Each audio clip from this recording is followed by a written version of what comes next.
میں ایک سادی سی بات کرتا ہوں، اتنے لوگ جتنے لوگ یہاں بیٹھے ہیں اگر کسی دنیا دار کے ڈیرے پہ چلے جائیں اور اس سے کوئی چیز طلب کریں اور وہ دینے کی استطاعت رکھتا ہو تو وہ کیا خالی لٹائے گا؟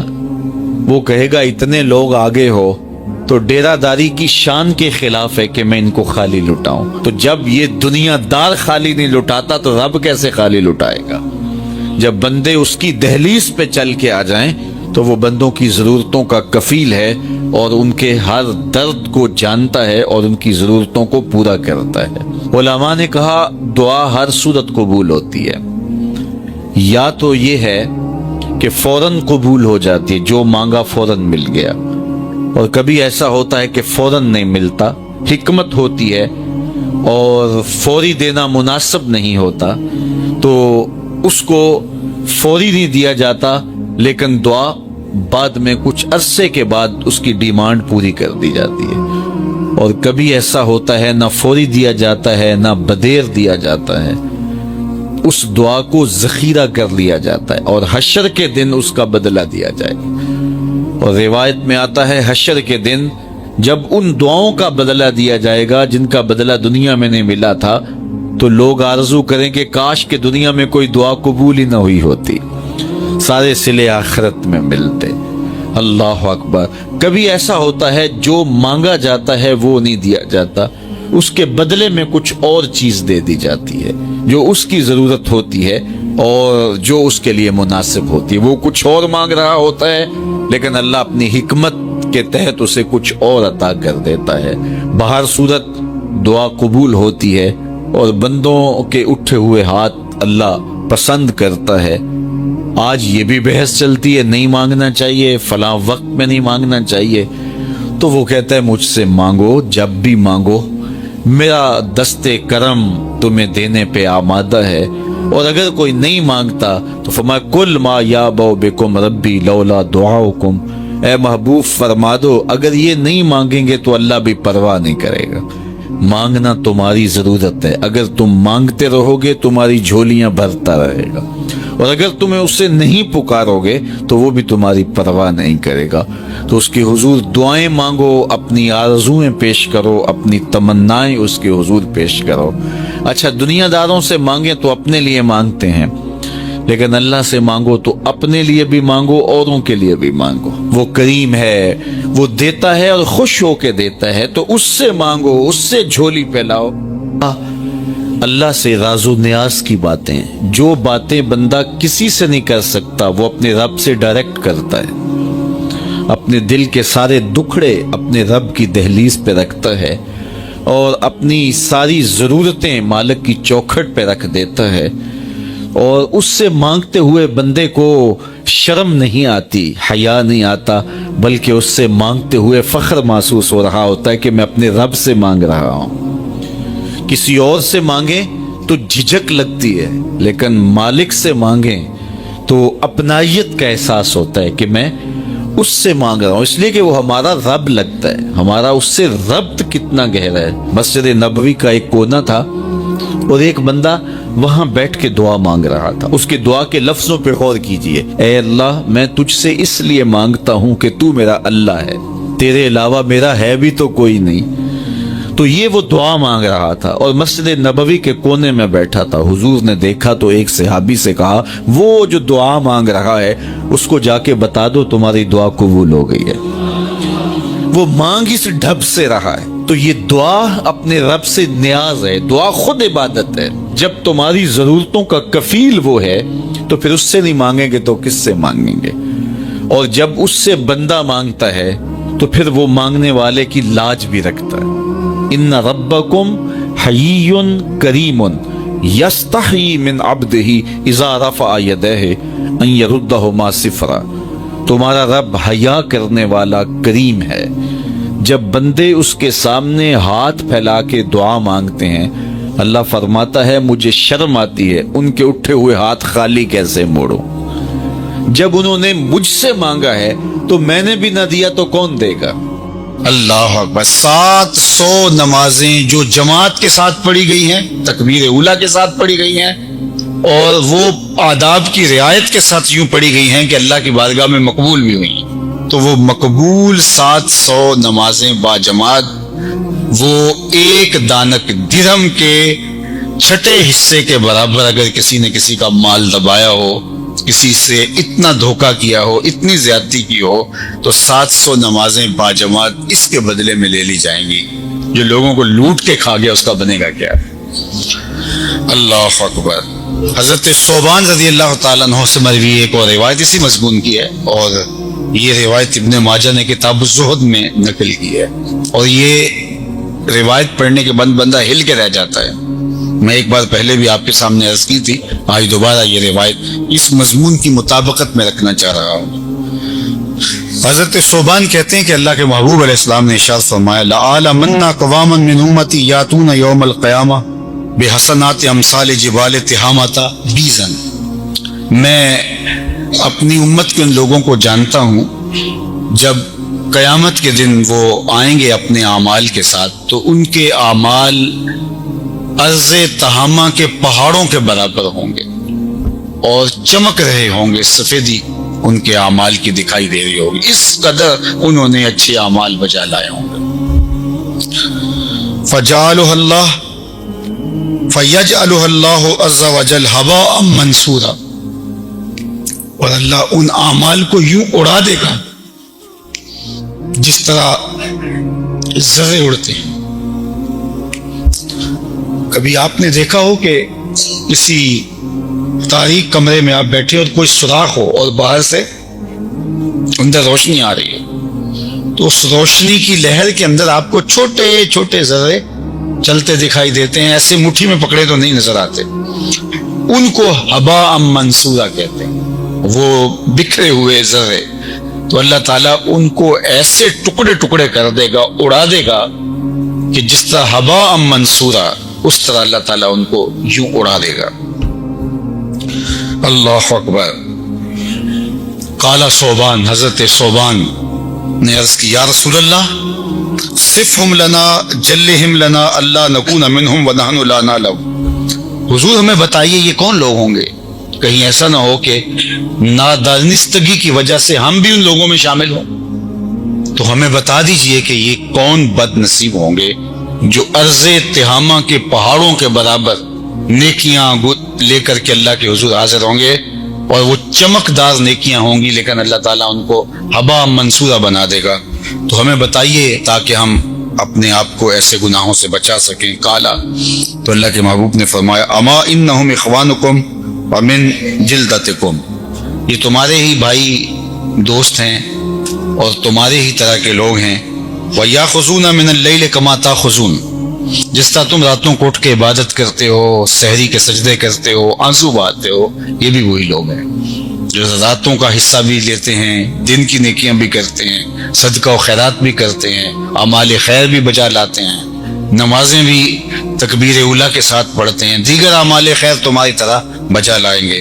وَلَكِنَّهُمْ أَقْوَامٌ، لیکن یہ ایسے لوگ ہیں اِذَا خَلَوْا بِمَحَارِمِ اللَّهِ انْتَهَكُوهَا، جب یہ تنہائی میں ہوتے ہیں تو پھر اللہ کی حدوں کو توڑ دیتے ہیں، ان کی خلوت اور ان کی جلوت برابر نہیں ہے۔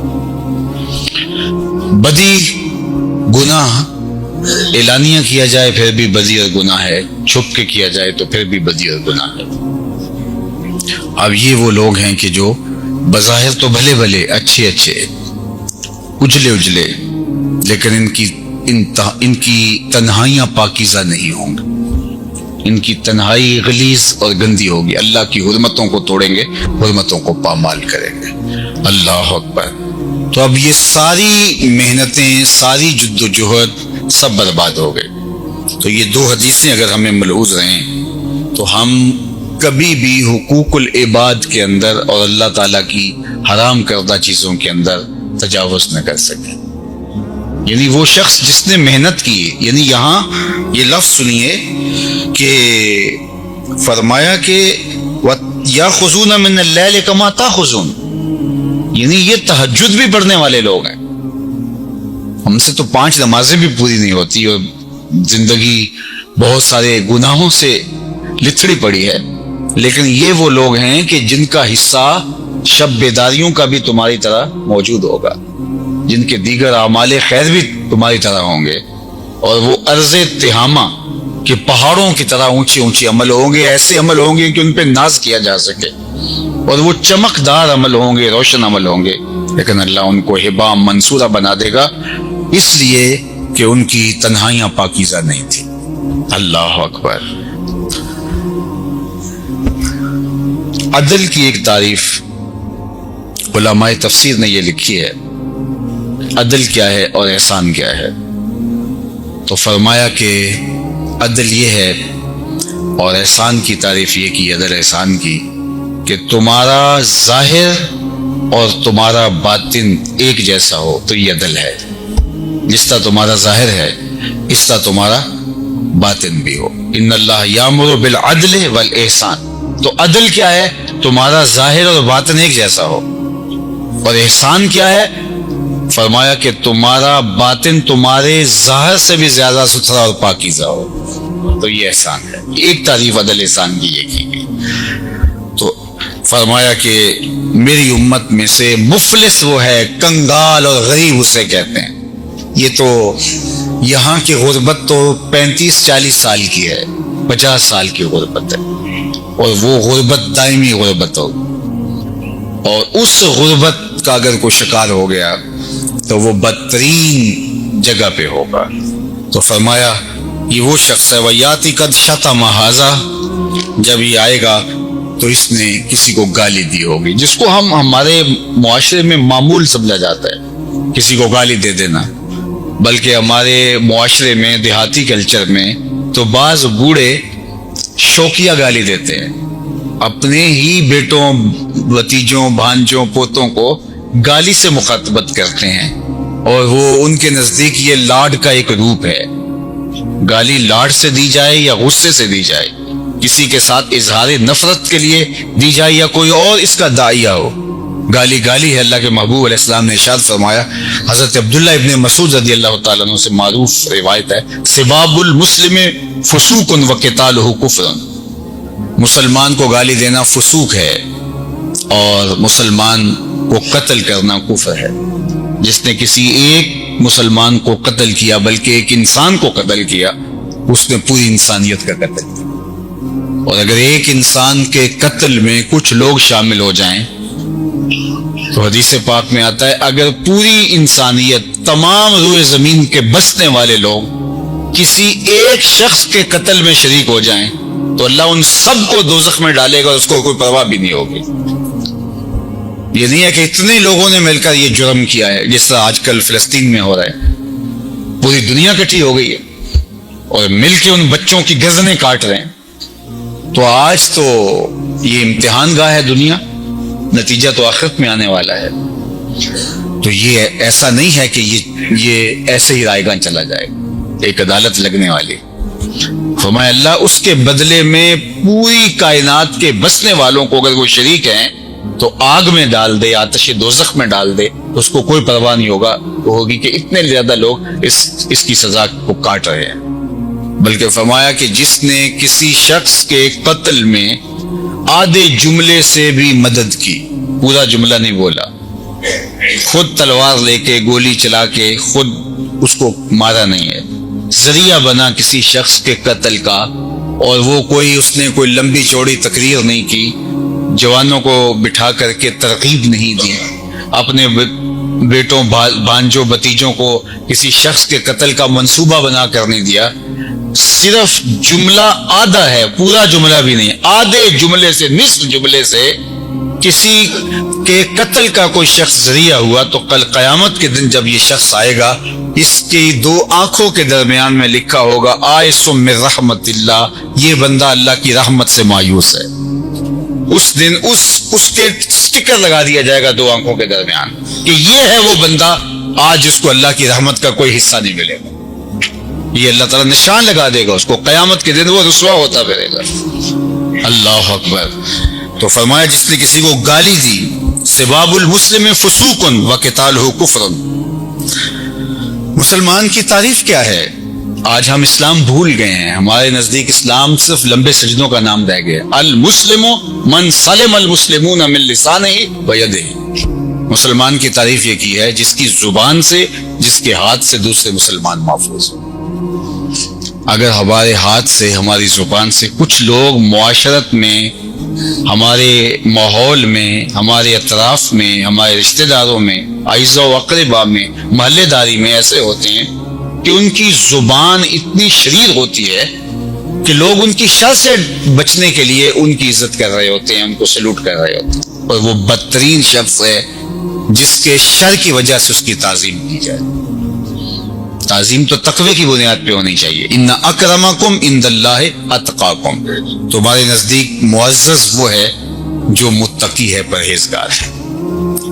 تو جس کے شر کی وجہ سے ہمسائے اس کی تکریم کرتے ہو کہ اگر اس کی عزت نہ کی یا اس کو سیلوٹ نہ کیا یا اس کی ہاں میں ہاں نہ ملائی تو یہ تو عزت اچھال کے رکھ دے گا. رشتہ داریوں میں ایسے ہوتے ہیں کہ اگر اس کی ہاں میں ہاں نہ ملائی تو یہ تو عزت اچھال کے رکھ دے گا.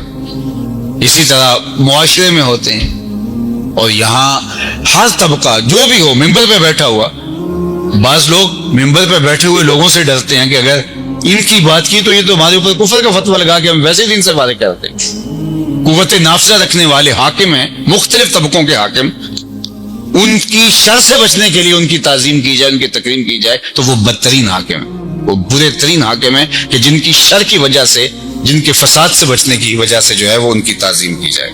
والمسلم من سلم المسلمون من لسانه ويده. مسلمان کون ہے؟ جس کی زبان سے, جس کے ہاتھ سے دوسرے مسلمان محفوظ ہیں. یعنی ہاتھ سے بھی محفوظ رہیں اور زبان سے بھی محفوظ رہیں. اللہ اکبر. اللہ کے محبوب علیہ السلام کا ایک اور فرمان سنیے جس میں گالی کی مذمت حضور نے ارشاد فرمائی, اور ایک معروف روایت ہے جو امام بخاری نے بھی, امام مسلم نے بھی روایت کی ہے. اللہ کے محبوب علیہ السلام نے ارشاد فرمایا, اربع من کن فیہ کان منافقا خالصا. 4 علامتیں ایسی ہیں جس شخص کے اندر ہوں گی وہ خالص منافق ہے. ومن کانت فیہ خصلۃ منہن کانت فیہ خصلۃ من النفاق. اور ان 4 میں سے اگر کسی میں کوئی ایک خصلت ہے تو اس کو نفاق, اس کے اندر نفاق کی خصلتوں میں سے ایک خصلت ہے. حتی یدعھا, یہاں تک کہ اس کو چھوڑ دے, اس کو چاہیے کہ اس کو ترک کر دے. ان میں سے پہلی علامت اذا تمن خانہ, جب اس کے پاس امانت رکھی جائے تو اس میں خیانت کرے. امانت لا دین لمن لا عہد لہ, جس کا عہد نہیں ہے اس کا دین ہی نہیں ہے. ہمارے دین نے ہمیں عہد بجا لانے کی تلقین کی ہے, اور عہد مختلف صورتوں اور قسموں کا ہے. حتیٰ کہ المجالس بالامانہ, اگر تنہائی کے اندر خاص مجلس کے اندر کوئی بات ہوئی ہے تو وہ بھی امانت ہے. بلکہ فرمایا گیا کہ جب لوگ کوئی آپ سے بات کر رہا ہو اور بات کرتے دائیں بائیں دیکھے تو اس کا مطلب یہ ہے کہ وہ یہ چاہ رہا ہے کہ یہ بات کوئی اور نہ سنے. تو اگر وہ دائیں بائیں دیکھے اور آپ سے بات کرے تو اس بات کا سائن ہے کہ اس بات کو راز رکھا جائے, تو وہ بھی امانت ہوگی. اور اگر کوئی اس بات کو, جس بات کو کرتے ہوئے کوئی دائیں بائیں دیکھتا ہے, اس کو اگر افشا کر دیا گیا تو اس نے امانت میں خیانت کی. تو فرمایا المجالس بالامانہ, مجلسیں امانت ہوتی ہیں. کسی کا مال رکھا گیا امانت ہے, اس میں خیانت نہ کرے. اور میں اور آپ جس نبی کا کلمہ پڑھتے ہیں, جس نبی کے صدقے واری جاتے ہیں, میرے حضور علیہ السلام کو کافر بھی صادق اور امین کہتے ہیں. اور امانت کی پاسداری کا درجہ کتنا بلند ہے ذرا دیکھیے کہ جب حضور کے گھر کا گھیراؤ کیا ہوا ہے اور حضور کی زندگی کا چراغ بجھا دینے کے لیے ہر قبیلے کا ایک ایک فرد جمع کر کے حضور علیہ السلام کے گھر کا محاصرہ کیا ہوا ہے, اور آقا کریم اس حالت میں حضرت علی المرتضیٰ کو اپنے بستر پہ لٹا کے کہتے ہیں, علی تم بھی مدینے چلے آنا لیکن صبح ان کی امانتیں واپس کر کے آنا. جو جان کے در پہ ہیں, جو قتل کرنے پہ آمادہ ہیں, چراغ زندگی بجھانا چاہتے, تو کہا ان کی امانتیں ان کو واپس دے کے تم بھی مدینے چلے آنا. اور ان کو بھی پتا تھا کہ جو بھی ہوگا ہماری امانتیں ضائع نہیں ہوں. اللہ اکبر.